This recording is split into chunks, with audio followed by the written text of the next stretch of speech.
If you're a residential real estate agent earning $200,000 a year and you want to grow your passive income, this show's for you. Learn the secrets other agents use and hear from experts in our field in order to guide you along your journey to investing in assets like apartment communities so that you can turn your commissions into cash flow. I'm Ryan McLeaird. Let's go, baby. All right, welcome in. Today's guest is very special to me for multiple reasons. One, he's my brother.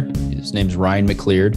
And two, because he is a real estate agent actively investing in multiple asset classes, and he's doing a phenomenal job. His history is one that has always highlighted his ability to come into an organization and ramp up production or the volume of sales or anything, whatever product it is that he's working with. He's a U.S. Navy veteran, and he's been active in real estate since 2010. So he's flipped a number of houses. We've done a few deals together in the past. Currently, we're working on a 14-unit infill townhouse development deal. In 2018, when he came out of the corporate world and started working with me, we ramped up our single-family fix and flip and wholesale business from a number of deals to the 50 per year, range. And so we were doing really well. And then when COVID hit in 2020, Ryan went off and he started working in the storage facility space. And so he's acquired some, and he's been working on either wholesaling some or brokering those deals as well, because he's an active agent. So I'm really excited to have him on the show today. Obviously, I know his history very well, but I'm going to let him tell a little bit about it as well. And then we're going to get into what he's working on now and kind of how that pertains to you as an agent looking to start investing into income producing properties and commercial real estate. So without further ado, let's bring on Ryan McLeaird. Welcome to the show. So why don't you go ahead and get started and tell us a little bit about your background? I said a little bit in the intro, but just wanted to have it come from you. You can touch on your military background, that sort of thing. I didn't really touch too heavy on that. And then where you are in the real estate space. Well, now that goes a long way back. If we're talking about the military, because it's been a minute already that I've been out, but we don't need to go back that far. I did get out of the military and went into mortgage brokerage shortly after that. So I kind of worked my way through college as a loan officer, and up until from about 2004 to 2008, I was getting my undergrad degree after the military and working at night in like a boiler room setup. Given doing refinances, there were so many people that were like, I have a 12% interest rate. And we're like, oh, let me show you the power of 5%. And then they would sign up and we would make lots of money. And so it was crazy times because anybody could get those deals. You know how it was. And honestly, I forgot though that you did that. When I said military, I wasn't even thinking, it's not in your bio or anything like that. So to me, it didn't even, the fact that I did that too, I forget, So yeah, anyway, go ahead. So you left the country for a little while, and then I kind of slid in and started doing the same stuff. And it was cool until it wasn't. We could see 2008 coming, and that was nuts. And so, I think at the time saved a lot of people a lot of money though by doing those refinances on their loans. But we did, yeah. And then it started getting crazier toward the end. Really, it was great up until the end, and then we were trying to push numbers and cycle numbers that we had done the year prior. And, so you're like trying to find any deal you can and, doing no doc loans. And we were doing what the underwriting said we could do. And all these lenders giving us these guidelines, so we're like, yeah, it's totally doable. But looking back on it, we probably should have, not done that. And so that came to fruition why we shouldn't have. And so, that was a crazy time. I think now, a lot of people are worried, are we going to have another 2008 right now? And I just don't see it. The fundamentals in the market with, how we've changed the loan process and the underwriting, and we're just not giving out deals like that anymore. So I don't see any major crash, coming in that sense. But, obviously we can still have a recession in other ways. So we can talk about that later. Yeah.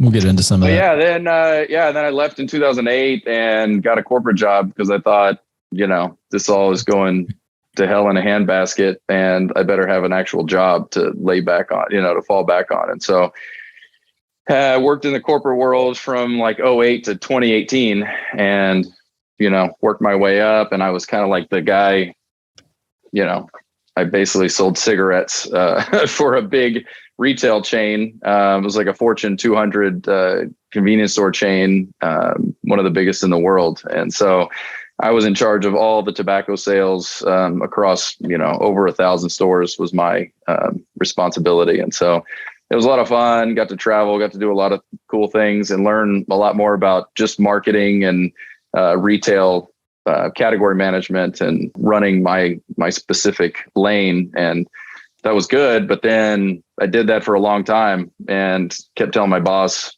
hey man, you got to like change it up. I got to do something else.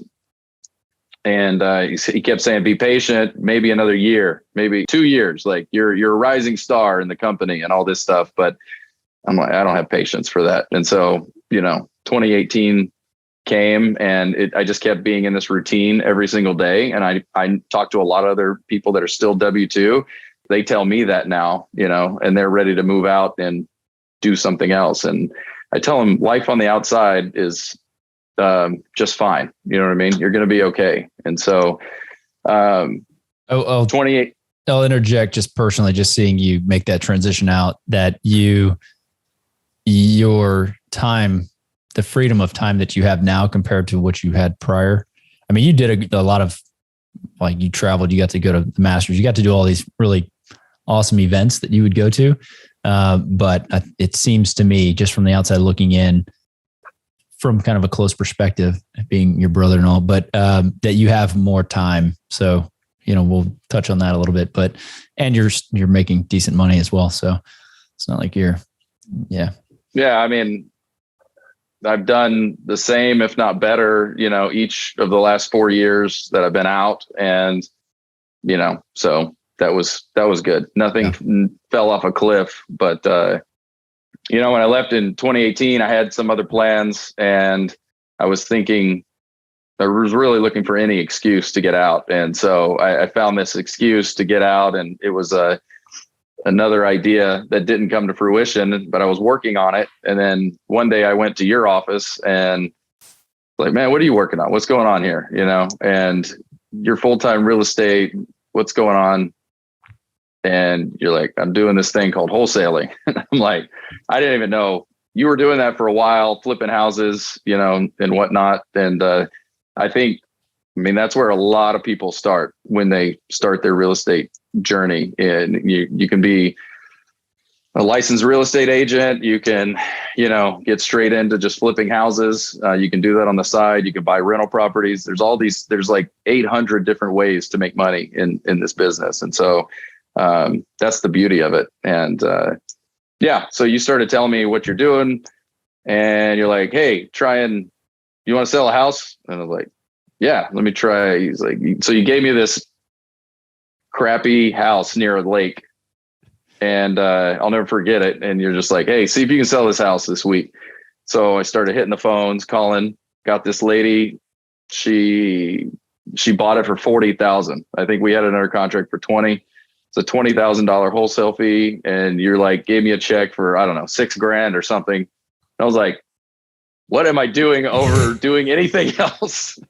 And so that was that, really. And and that kicked it off. And I was like, let me come work for you. And, and just, it's a long, there's a lot to learn. Luckily, being a loan officer for so many years and flipping some houses, while I was, had a corporate job, got my feet, I was better off than just coming in totally green. I knew, and I'd bought and sold many of my own houses, kind of live in rehabs and flip those. And so all that experience kind of culminated in kind of being ready for real estate in general. And so, I mean, you had some background. I know you and I flipped a house, the dog house. I don't know. That was 2010, 2009. I don't even remember when that was, but that was 2009, 2010. Yeah. And I remember thinking at the time, because I got my real estate license and I was going down that path. I'd worked at the title company at that time and I was trying to get into the investing world.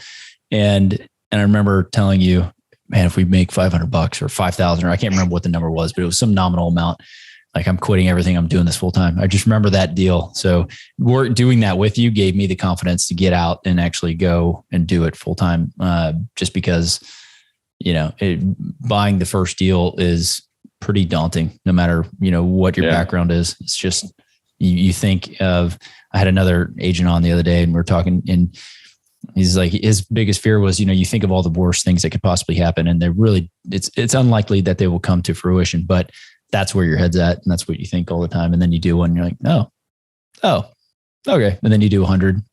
Like, okay, this is, and then all that stuff goes away. And then you end up buying a house sight unseen, in 20 minutes of talking to a seller. So, it's a long way to go, but that sort of thing happens. So, you and I were working together. One of the things that, like, it's important to highlight, it's in your bio. You didn't say anything about it. I think I did, but you ramped up your cigarette sales, your category, quite significantly.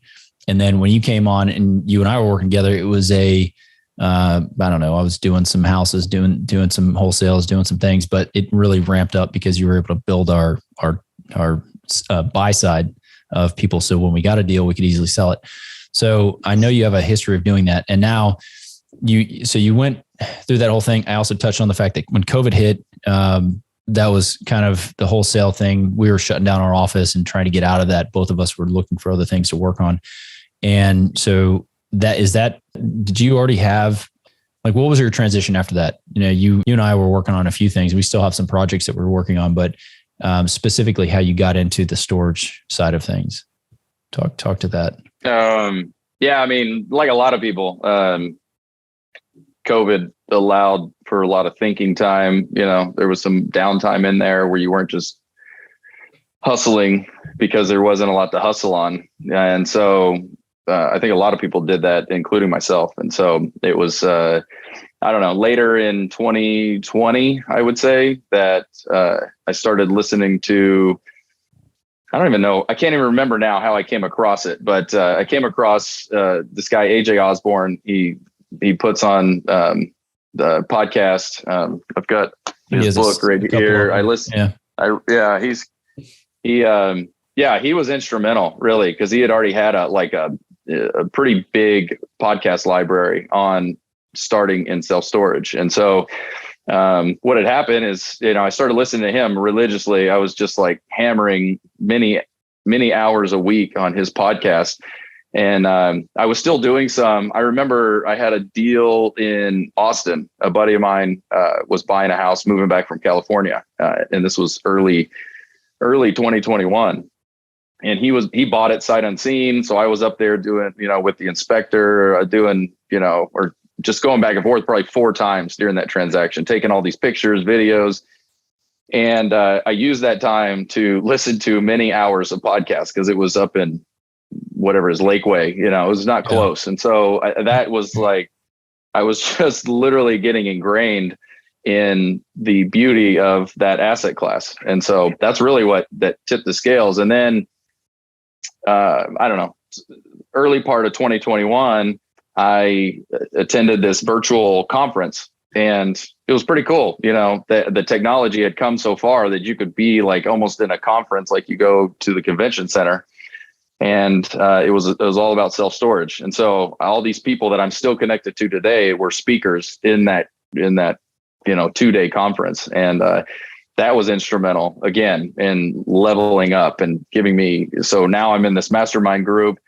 The guy who runs that was one of the speakers, and I'm still with them today. And so that's kind of how that transition happened. And I just realized the power, of, well, you and I talked about it many times, right? A lot of people start in doing one thing in real estate, and then a lot of it comes down to, are you hunting for your next deal every single time, or are you going to buy an asset that can spin off like almost money passively, and money that you're not having to chase every single time, right? Because then Yeah. And so I mean, it's really hard. One of the biggest problems I had back when I was, a loan officer back in the day, and one thing that kind of pushed me, besides just the kind of the market crash, but I was constantly having these ups and downs, and I think, realtors, anybody in real estate can relate to having a huge month. You make 30 grand one month and then you make 4 the next. And you're like, how do I budget? How do I plan for this? How do I know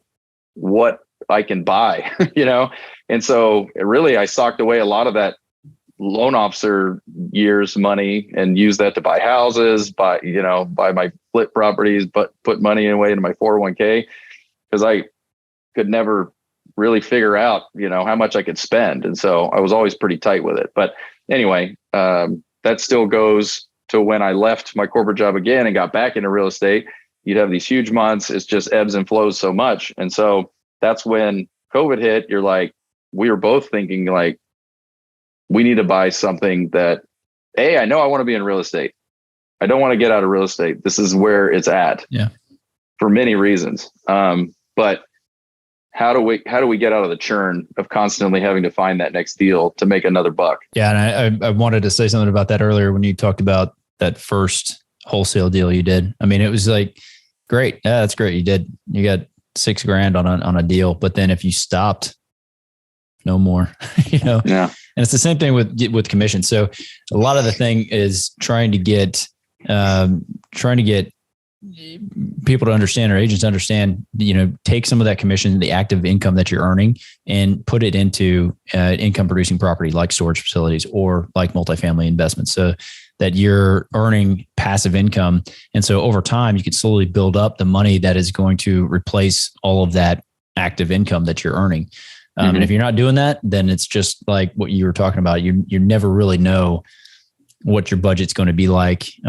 You are going to have to hustle and churn and find the next deal, or you're just not going to eat. Right.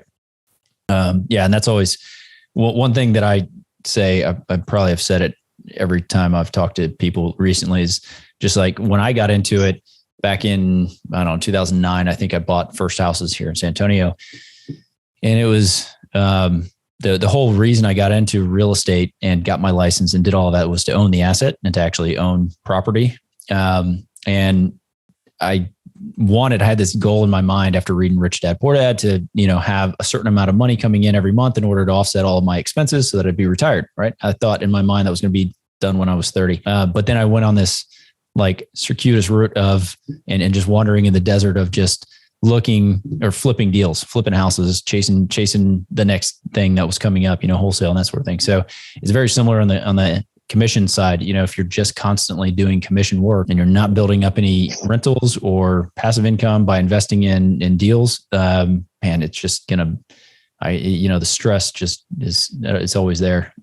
So anyway, you could set a minimal goal of just buying one rental house a year for 10 years and you'd be pretty set, and you'd have something to fall back on. Yeah. But if you're not even doing that, almost the thing with me and why I really like storage just specifically is I don't like people. Well, it's just, I say that in jest because I just don't like, I've had rental houses, I've had owner finance properties, so have you, and it is not, it's not for me, really. It's not. I like, so there's, and that's why also, multifamily, I was having dinner with a guy last night that was, he's a big multifamily investor, and we were trading stories, but he bought this Class C facility at the beginning, right before COVID hit. And then he got stuck he wasn't able to churn out any of these bad tenants and fix the property up and increase the value. And was it a facility, meaning storage, or was it no, I mean, it was community. A multifamily. Yeah. Community. It was a Class C, not facility. Sorry. Yeah. Class C apartment complex. It was like 200 units. And he wasn't able, he couldn't evict anybody. People stopped paying. Now I think a lot of that was the exception. I don't think that was the norm. I think a lot of people still got their rents through most of COVID, but if you got a bad apple property already and the bad apples got to stay, then man, he said it was tough. Yeah. So Anyway, that's why all that to say, that's why I like the storage. Yeah. Yeah. I mean, there's a number of reasons. You can speak to that if you want to. On the like eviction policy, I think you have 30 days, right? You guys have a much different setup than you do in multifamily. So, if you want to still have you still have a process you got to follow, but it's, it's way easier. I'll just say this, it's easier to get rid of people's stuff than the people. Right. And if you're going to put somebody out on the street or their old dresser, then, one's a lot easier than the other. I'll just say that. Yeah. Yeah. I'm not going to say toilets and toilets. And what's the other word? Toilets and tenants, right. Tenants and toilets. Toilets. Toilets. That's right. Okay. So let's transition a little bit. We kind of talked about, your background, how you got to where you are now. And so now you have a storage facility. I think you've traded one or two of them in some other form or fashion, or a number of them. So what are you like in today's market? What are you seeing in today's market? And it can be with any asset class you're familiar with, single family, multifamily, storage, whatever it is, whatever you want to talk about. But what are you seeing in the market today?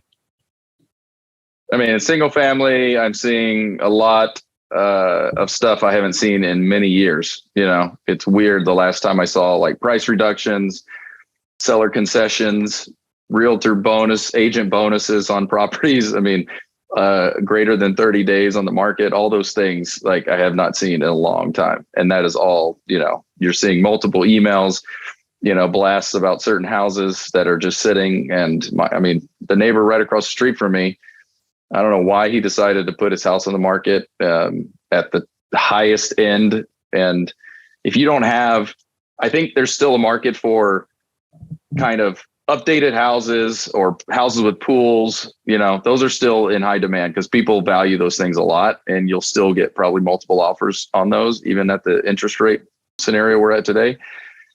But everything else, if you just got like a run of the mill house, you might have to be priced right.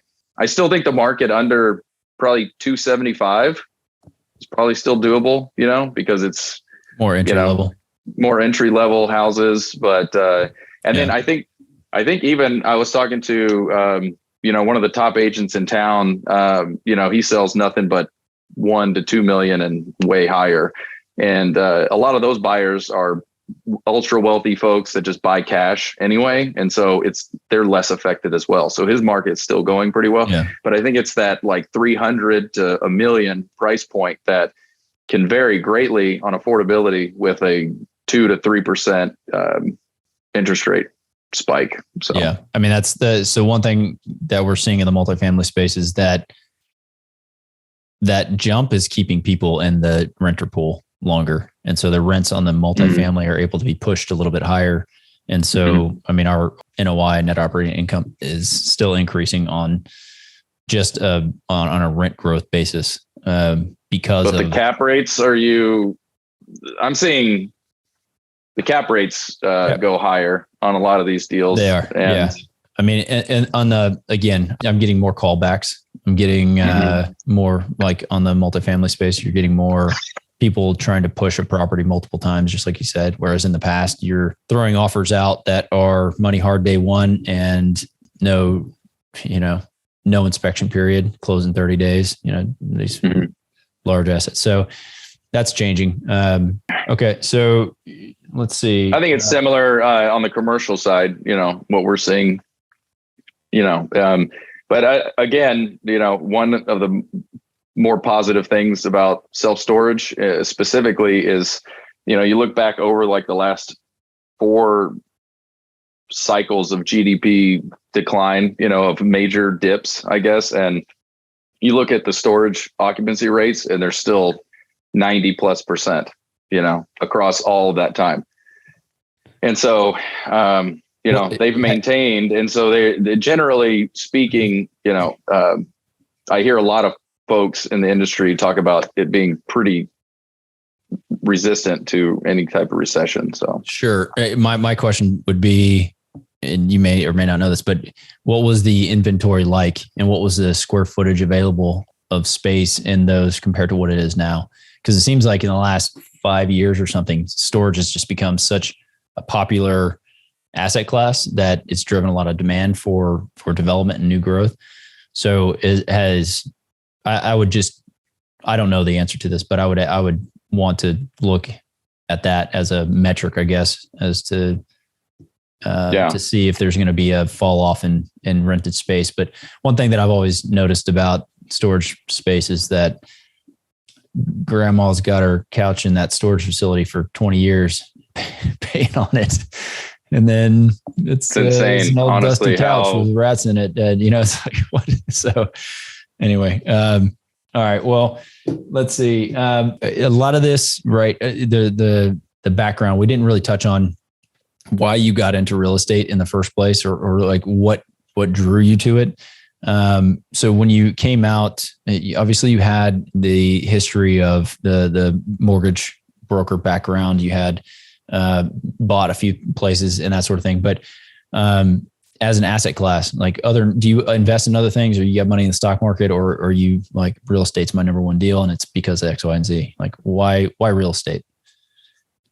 Yeah, I mean, the last time I had any real money in the stock market was probably 2014. I put bigger amount on one stock than I ever thought I would, and I had always dabbled and bought, little things here and there. And in hindsight, had I not sold a lot of those little things, it would have been great to still have today.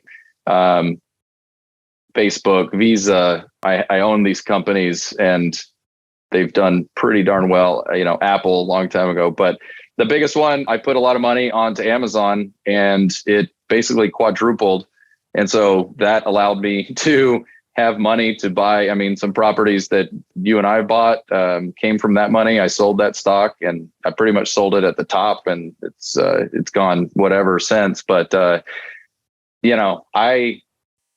you basically taught me, I've invested in some dumb stuff and you've had the opportunity to invest in the same things and they're non-real estate. And you're like, yeah, I know real estate, so I'm going to do what I know, and Warren Buffett has said that too. And that's why I bought Amazon when I did, because it's just one of those things, like buy what you know. And I believed in Amazon. I believe, I'm like, I didn't look at all the fundamentals and the PE and all that stuff. I was just like, I know this company. I feel strongly about it. They've got their hands in like a billion things, and I feel like they're going to succeed. And so that's what I did.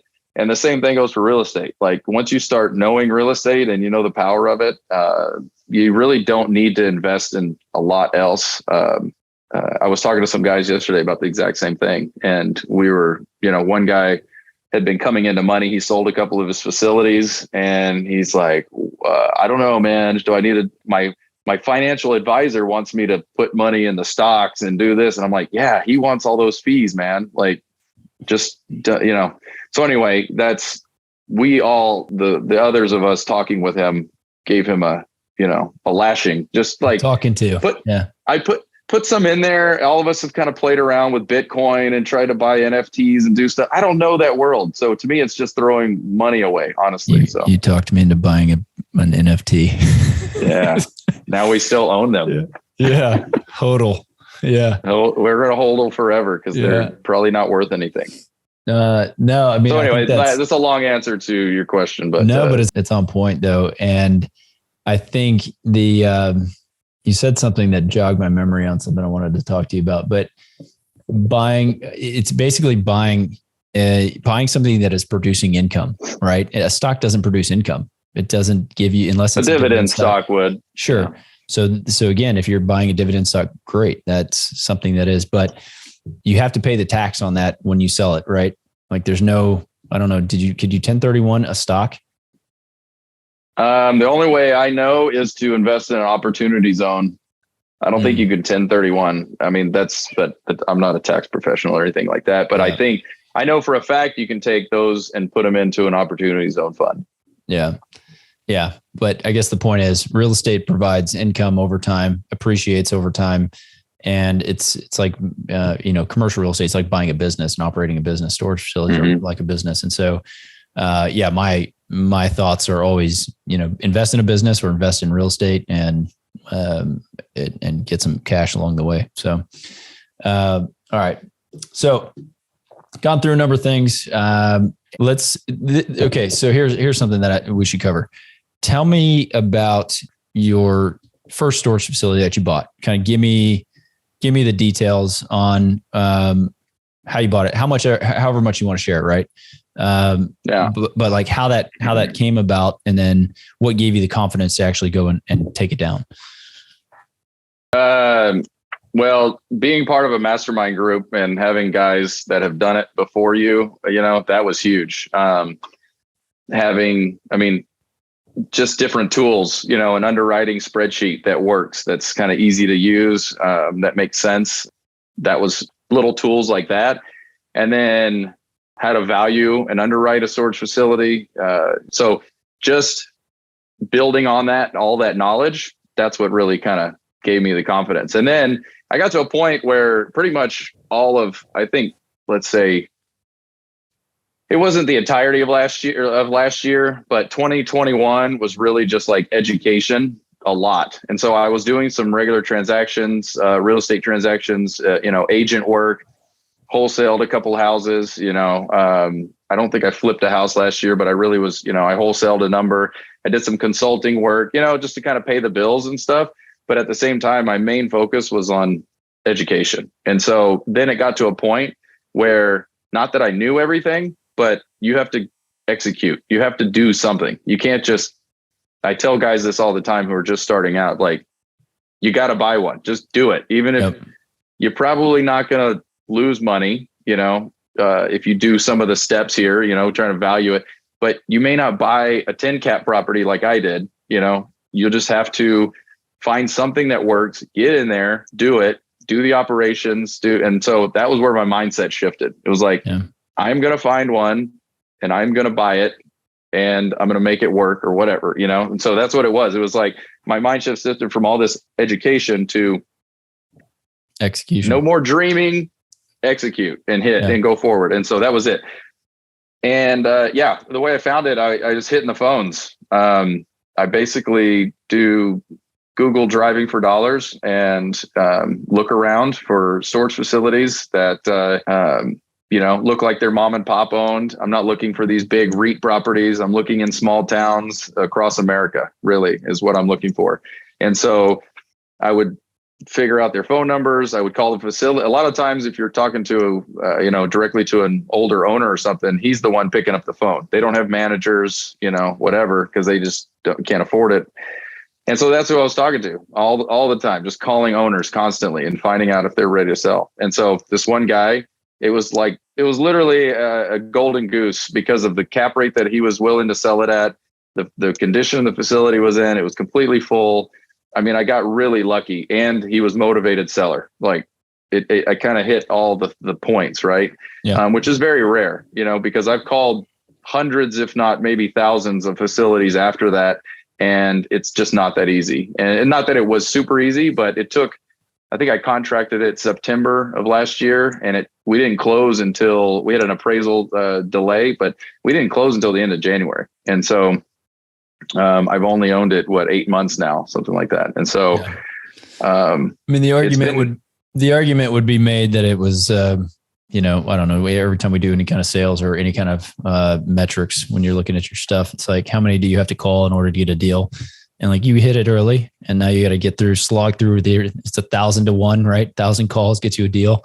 So you're close to getting your second one, I imagine, if you're third or. Well, I bought and sold another one already in between now and then. It just wasn't, it didn't fit my criteria, but it goes back to when we were wholesaling, like there's a butt for every seat. And so, I wholesaled that one and made some more money to buy other deals or pay for my life until I find another one. And so, there's ups and downs. I mean, I'd rather do a few deals a year than do 40 a month, honestly. Like my stress 100%. Level goes way down, and I'm able to have more free time with the family, which is what this is all about. And so that's why I like doing what I do.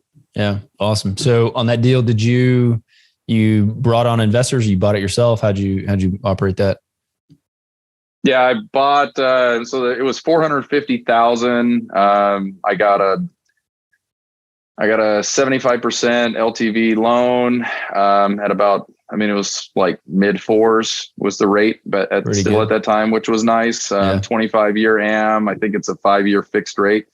And so the terms were great, but I needed 25% down plus some working capital and a little bit of CapEx. So all in, I think I needed 200. No, not on that deal. That was a different deal. I needed like 120 grand, something like that. And so you get all these numbers. I look at so many deals, but so I brought on 3 different investors, and when you run through the numbers, a lot of times you don't have to give away the farm. If it's a solid return for your investors, you can model it that way. And so I modeled it it's a pretty high IRR is what they're, looking at, an annual return. And so they all said, yeah, let's do it. And so it took me a minute on that property to get all my bookkeeping lined up and everything, all the books right. And so we finally did that last month, and I was able to stroke my first like Q1 and Q2, distributions to them. And so they all got,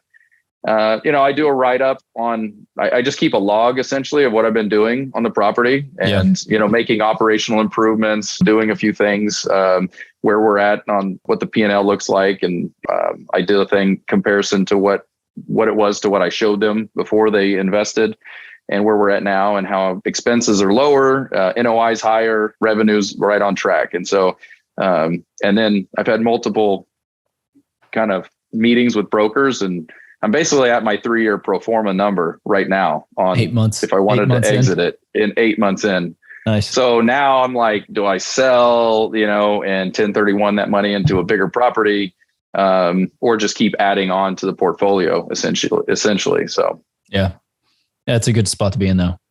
So congrats on that, watching you do that and make that transition from the single family into that was inspiring. It's awesome to see. So yeah, it's, keep doing that. Yeah, it's fun. I like it. So, I'll just tell you, for people that are interested in storage, I'm basically looking for, value add play properties, something that somebody doesn't have a website.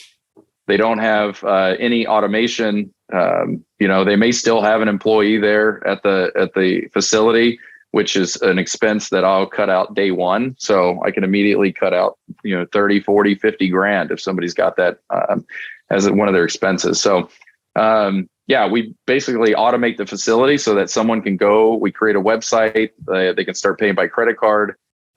So I think the prior owner had 0 people paying by credit card. He was doing everything by paper. He was stuffing envelopes with invoices every single month. His postage bill every year, was a pretty good nut. I immediately implement the value of the property by 45,000 just by cutting out my postage. Right. Yeah. But so anyway, those are the things you just gotta you're making the facility better, raising the rates up to market rates. And it's the same really across almost all commercial asset classes. What you're trying to do, you're trying to find something that's undervalued, fix it up, make it better, raise the rates, increase the NOI, which increases the value, the power of raising NOI and then having like a compressed cap rate market, like we had the last couple of years. It's insane. The amount of value creation that happens on commercial. Yeah. It's an exponential growth. And I go into a bunch of different videos on that, on what NOI is. So if you're hearing this for the first time, what NOI, net operating income, check out some of the videos that we've got going. I can put some links in the show notes, but yeah, solid information. Just even walking through an actual deal that you've done. It's also very helpful and beneficial for people to see and understand how that came about. Some nuggets that you gave in the how-to section, some of your secrets and what you do. Google, what did you call it? Google Bush buys. What is that? Google bush buy. I don't know. You're looking for bushy property. Like there's like they haven't mowed the yard or something. You know, that's the. Oh, well, I mean, honestly, if you drive by one and it looks like crap, call me and I'll figure out how to get it. And that's kind of what we're looking at. I made an offer on this. I was looking at a portfolio in Oklahoma this week, and want to make an offer on it. It took me a couple of days. I was underwriting it, and this guy's built a lot of storage in these small towns. He's the only dude in town. There may be 500 people, but they pass through this town to get through a bigger town from all these smaller towns. And so he's like, I'm completely full. And it's 35,000 square feet of storage. And I'm like, okay, I'm kind of intrigued. It's worth it to me to contract it and to fly up there, go meet with him. Some of his properties are so new and they're brand new. He just built all this stuff and he's already full. So that tells me there's some demand coming from somewhere, and it's worth it for me to explore because it's a decent enough cap rate, a decent enough price per foot that I'm like, all right, I'm intrigued. Let's contract it, see if I can make it happen. Yep. And in the meantime, I'm doing some research around these little towns. I found this like 16 unit boat storage facility that was just old tin, just one of the old rickety ones. But I mean, it looks like in decent shape enough. And anyway, I found it's actually listed for $100,000. I offered him 40.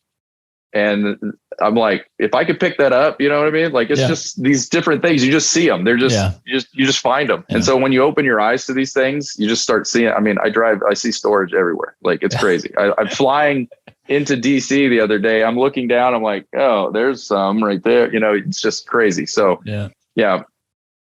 Well, you get locked on it. Why don't you tell people how they can get in touch with you? What's the best way? And I can provide links in the show notes as well. But before we do that, we're going to hit some rapid fire real fast. What is your favorite pastime that's not related to business? I think I have an idea, but I could throw you a curveball. No, I'm just kidding. It's golf. It's golf. I play golf. Yeah. I feel like it's about to change to being a baseball coach because of how much time and energy that's going to be taking, because we're about to start this fall season.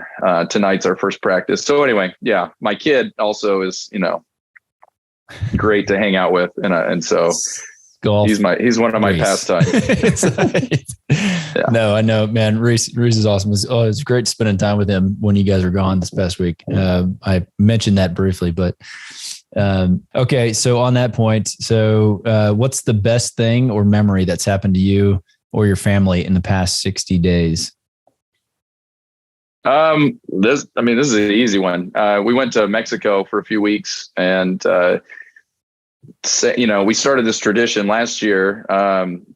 Reese was 5; he's 6 now, and we took a month last year and spent it in Costa Rica. And without having my wife, she does remote work, and I can work from anywhere really. There's a guy doing what I do in self-storage. He lives in Colombia.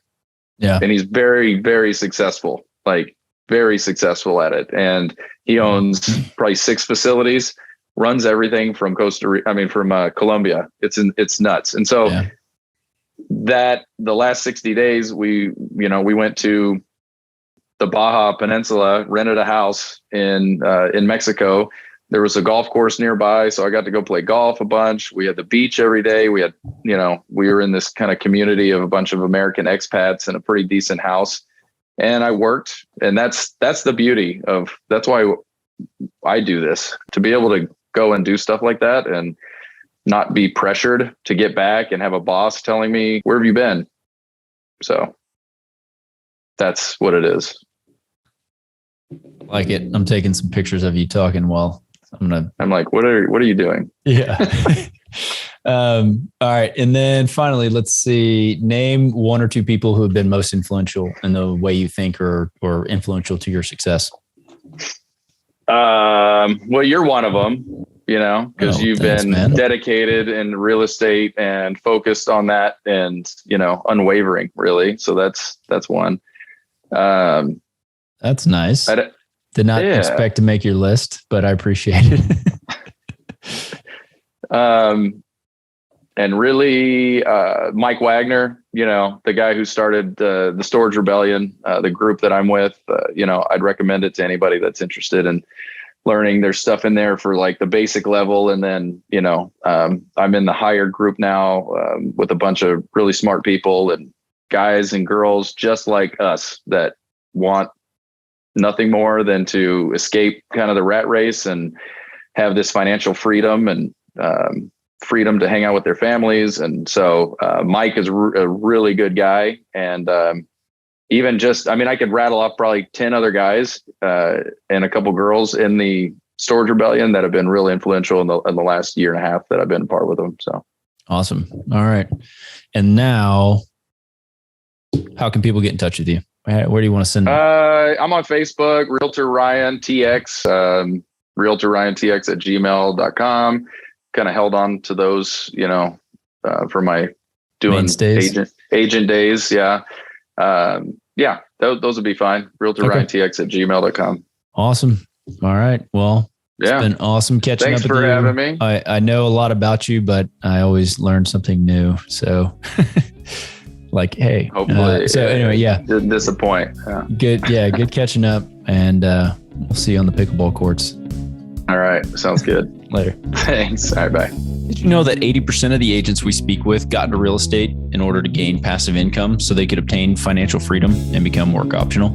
If you want to stay up to date, the best way is to make sure you're subscribed. So if you haven't done that, go ahead and do it now. We'll catch you on the next episode.